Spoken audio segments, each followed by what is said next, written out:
दोस्तों, रेल विकास निगम लिमिटेड की बात करें, स्टॉक लगातार दौड़ रहा है। आप देख सकते हो कि एक नया हाई बना दिया है और यहाँ पे लगातार इनकी ऑर्डर भी बहुत मजबूती से आगे बढ़ रहे।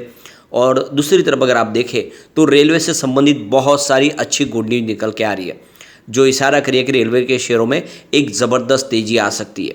आप ये समझ ही सकते हो कि सभी के सभी रेलवे के शेयर दौड़ रहे हैं। और जैसे कि G20 कल से शुरू हो रहा है, जिसके द्वारा बहुत सारे फैसले लिए जा सकते हैं जो रेलवे के शेयरों में और ज़बरदस्त तेज़ी ला सकते हैं। तो यहाँ पे कुछ बड़ी अपडेट है जिनको डिस्कस करेंगे इस वीडियो के माध्यम से। इसके अलावा AGM की डेट भी आ गई, उसको भी डिस्कस करेंगे। दूसरी तरफ IRFC ने एक नया कीर्तिमान रच दिया है, 1 लाख करोड़ का मार्केट कैप इन्होंने टच कर लिया है। और आप ये देख सकते हो कि जिस तरह से तेज़ी से इसका मार्केट कैप बढ़ रहा है, ये इशारा कर रहा है कि आने वाले समय में IRFC कुछ बड़ा कमाल कर सकता है और ये जो प्राइस है इसकी आराम से 3 डिजिट में जल्द ही जा सकती है। तो इन सारी बातों को जानेंगे इस वीडियो के माध्यम से। लेकिन फ्रेंड, उससे पहले अगर आप पहली बार हमारे चैनल पे आए तो चैनल को सब्सक्राइब कर दीजिए, एक बेल आइकॉन दबा दीजिए ताकि जब भी नया वीडियो बने पहला नोटिफिकेशन आपको मिले। वीडियो पसंद आए तो लाइक से जरूर कीजिए। चलो फ्रेंड्स, वीडियो स्टार्ट करते हैं। मैं हूँ आपका दोस्त SB दवे और हमारे अपने चैनल ऑनलाइन कमाई में आपका बहुत बहुत स्वागत है। तो सबसे पहले अगर हम बाज़ार की बात करें तो देख सकते हो कि काफ़ी अच्छी तेज़ी देखी थी हमने कल बाज़ार में, लगभग 350 पॉइंट की तेज़ी थी। अब उसके बावजूद भी देखें तो FI बाज़ार में बिकवाली कर रहे हैं और FI लगातार बिकवाल बने हुए और इस वजह से लग रहा है कि बाज़ार में फिर से थोड़ा सा करेक्शन आ सकता है। बाजार में जब शुरुआत की FI ने 1 सितंबर को, तब कुछ खरीदारी की थी 487 करोड़ की। लग रहा था कि अब कुछ पॉजिटिव माहौल बनेगा, लेकिन ऐसा हुआ नहीं। वो लगातार बिकवाल बने हुए और 8 तारीख को भी उन्होंने करीब 224 करोड़ की बिकवाली की है, यानी खरीदारी के सामने बिकवाली ज़्यादा है। तो ये बाज़ार के लिए शुभ संकेत नहीं है। फिलहाल वो लगातार बिकवाल बने हुए, लेकिन बाज़ार को सपोर्ट मिल रहा है DI की तरफ से। आप ये देख ही सकते हो कि सिर्फ 6 सितंबर को DI ने 247 करोड़ की बिकवाली की थी, बाकी लगातार वो बायर बने हुए। और 8 सितंबर को भी उन्होंने करीब 1150 करोड़ की नई खरीदारी की और इस वजह से पॉजिटिव माहौल बना। अब RVNL की बात करें तो स्टॉक की शुरुआत 154 पर हुई, पॉजिटिव शुरुआत हुई, लेकिन इंट्राडे में 165 का ज़बरदस्त हाई भी बनाया। जो लो है वो 154 का ही है, यानी देख सकते हो कि एक तरफा स्टॉक दौड़ा। अंत में 162 पर क्लोजिंग थी, जहाँ पे 5.75% की बम्पर तेजी देखने को मिली। अब आप ये देख ही सकते हो कि इसका 2952 वीक का लो है, लेकिन जो हाई है वो 165 का, यानी स्टॉक ने लोगों को मालामाल कर दिया है। एक ज़बरदस्त और बहुत बड़ा मल्टीबैग रिटर्न और एक नया इतिहास रच दिया। ऑल टाइम हाई के ऊपर है स्टॉक इस समय। इसकी परफॉर्मेंस देखें तो 4 सितंबर को स्टॉक 154 के आसपास था, 11% की बम्पर तेजी बनी। 5 सितंबर को स्टॉक की क्लोजिंग 156 पर रही, 1.5% की तेजी बनी। और 6 सितंबर को गिरावट हुई 4.4% की और 149 पर स्टॉक आ गया प्रॉफिट बुकिंग की वजह से। लेकिन 7 सितंबर को स्टॉक फिर दौड़ा, करीब 153.90 के आसपास क्लोजिंग थी, 2.7% की तेजी के साथ में। और 8 सितंबर को देख सकते हो 162 पर स्टॉक आ गया 5.8% की तेजी के साथ। तो लगातार स्टॉक दौड़ रहा है। 2 साल में स्टॉक ने 425% का बम्पर रिटर्न दिया है। 1 ईयर की बात करें स्टॉक ने 384% का ज़बरदस्त रिटर्न दिया है। सिर्फ 6 मंथ की बात करें स्टॉक ने 154% का ज़बरदस्त रिटर्न दिया है। 3 मंथ के हिसाब से भी 29% का पॉजिटिव रिटर्न दिया है और 1 मंथ के हिसाब से 31% का पॉजिटिव रिटर्न है। सिर्फ 1 वीक की बात करें 17% का शानदार रिटर्न दिया है और 1 डे के हिसाब से लगभग 6% की तेजी। ओवरऑल इसका रिटर्न बहुत ज़बरदस्त है, ये एक बड़ा मल्टीबैगर साबित हुआ है।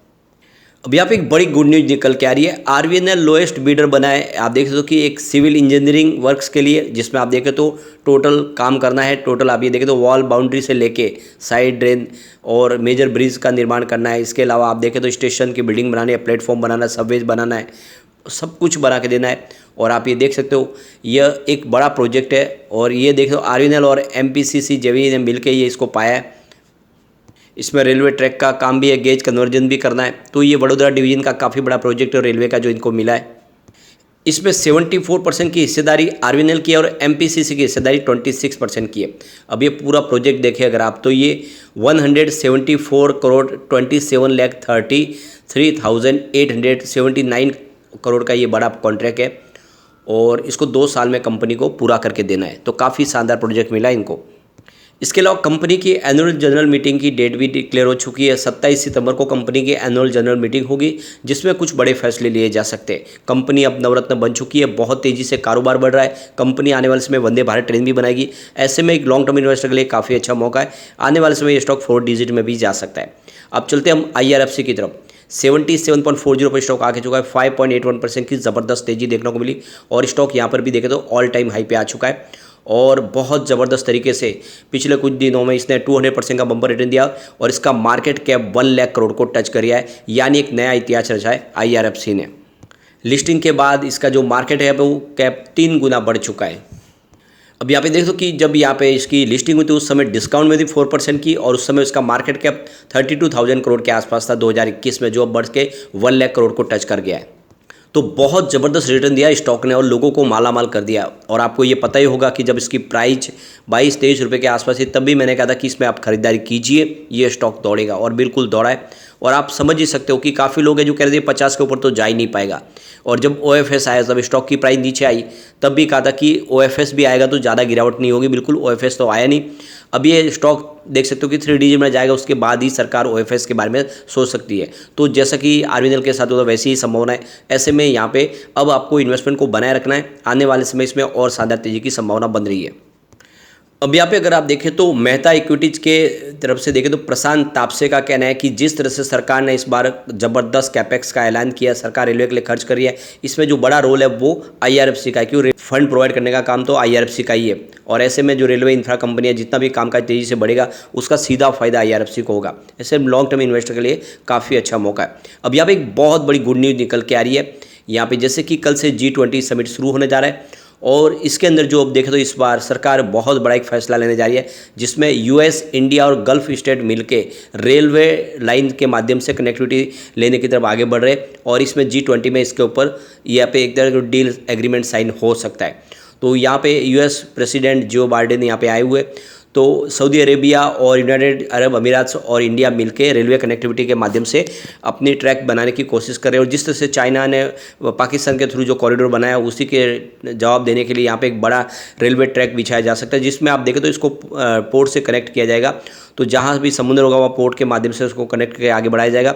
और ये रेलवे कनेक्टिविटी देख सकते हो कि बहुत बड़ा एक वरदान साबित होगी इस सेक्टर के लिए और इंडिया के ग्रोथ में एक बड़ा योगदान देने वाली है। तो काफ़ी बड़ी ये डील होने की संभावना बन रही है। और अगर ऐसा हो जाता तो रेलवे के सेक्टर में एक ज़बरदस्त तेज़ी और आएगी और जितने रेलवे के शेयर है वो कई गुना और बढ़ सकते हैं। एक बड़ी अपडेट और निकल गया, रेलवे बोर्ड ने यहाँ पे करीब 12 करोड़ के संबलपुर बालासोर के जो प्रोजेक्ट है उसको हरी झंडी दे दी है। तो यहाँ पे देख दो कि ये रेलवे के जो प्रोजेक्ट है 12 करोड़ के, ये ओडिशा में है बालासोर। और जैसे कि आपको पता होगा पिछले दिन यहाँ पे हादसा हुआ था। अब सरकार वहाँ पे देखे तो हर तरह के सिस्टम फिर से प्रोवाइड करना चाहती है और जिस तरह से सरकार सेफ्टी के लिए भी खर्च कर रही है और जिस तरह के बाद एक प्रोजेक्ट निकल के आ रहे हैं G20 समिट में, इस बार देखें तो इंफ्रा के ऊपर काफ़ी फोकस किया जा रहा है। ऐसे में रेलवे के शेयर बहुत ज़बरदस्त रिटर्न दे सकते हैं। पिछले दिनों इन्होंने बहुत ज़बरदस्त रिटर्न ऑलरेडी दिया है, ये स्टॉक मालामाल कर चुके हैं, लेकिन अभी इनकी रफ्तार बाकी, आने वाले समय ये और कई गुना बढ़ सकते हैं। तो लॉन्ग टर्म इन्वेस्टर के लिए काफ़ी अच्छा मौका है, रेलवे के शेयरों में आपको इन्वेस्टमेंट करना चाहिए, आने वाले समय आपको मालामाल कर सकते हैं। लेकिन फ्रेंड, कोई भी इन्वेस्टमेंट करने से पहले अपने फाइनेंशियल एडवाइजर से बारे ले ले या अपना खुद का रिसर्च करें, क्योंकि मैंने वीडियो आपके एजुकेशनल पर्पज़ के लिए ही बनाया। वीडियो पसंद आए तो लाइक से जरूर कीजिए और चैनल को सब्सक्राइब कर दीजिए। Thank you friend.